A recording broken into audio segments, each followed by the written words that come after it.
शिवगर्जना हा केवळ नाद नाही, तो एक आवाज आहे समतेचा, शिस्तीचा आणि सेवाभावनेचा. शिस्त, श्रद्धा आणि संस्कृतीचा नाद हे फक्त ढोल ताशाच नाही, तर एका कुटुंबाचं नाव आहे शिवगर्जना. शिवगर्जना ढोल पथक त्याचे खरं तर तुम्ही प्रमुख आहात. महाराष्ट्रातलं भारतातलं पहिलं पथक जे व्यावसायिकरित्या सुरू झालेलं पहिलं पथक हे शिवगर्जना.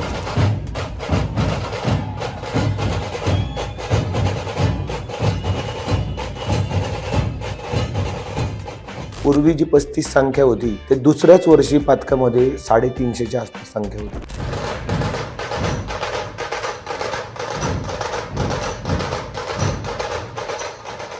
शिवगर्जना या ढोल पथकाचा नक्की मुख्य उद्देश काय? वाद्याबद्दलची आवड, ढोल ताशा ही आपली सांस्कृतिक पूर्वी महाराजांच्या काळापासूनची तो जपण्यासाठीच हा एक प्रयत्न होता की आपले जुनं वाद्य आहे, महाराष्ट्राचं वाद्य आहे, तो आमची वाद्य पण सगळी तीच आहेत जुनी जी मुलांनी घेतलीत. मी आजपर्यंत एकही वाद्य फाटले म्हणून विकलेलं नाहीये, ते अजूनही सांभाळून ठेवलंय कारण ती वेगळीच आहे. बरोबर आहे. खूप कष्टाने रक्ताने उभी केलेली आहे. साता समुद्रापार घेऊन गेला. सर्वात पहिले पथक जाणार आपल्याच आहे बाहेर.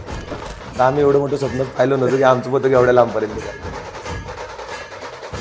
कुणालाच आठवत नाही ऍक्च्युली की हे कोणी केलेलं आहे. त्याला कथा खूप आहेत की मी सांगितलं पण कोणी म्हणलं घ्या शिवाचं नाव आणि खरा गर्जना ते शिवगर्जना असं ते पथकाचं नाव सुरू झालं.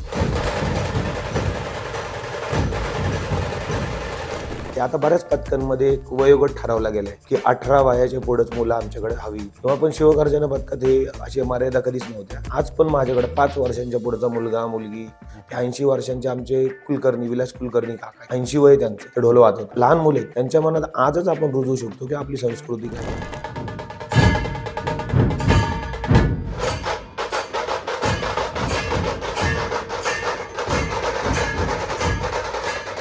मुली सगळ्यात पहिल्यांदा तुमच्याकडे आल्या किंवा ते नक्की त्याच्या मागची प्रेरणा काय होती? आणि शिवगर्जना पथक हे पहिलं पथक आहे ज्यांनी महिलांना वादनाची संधी दिली.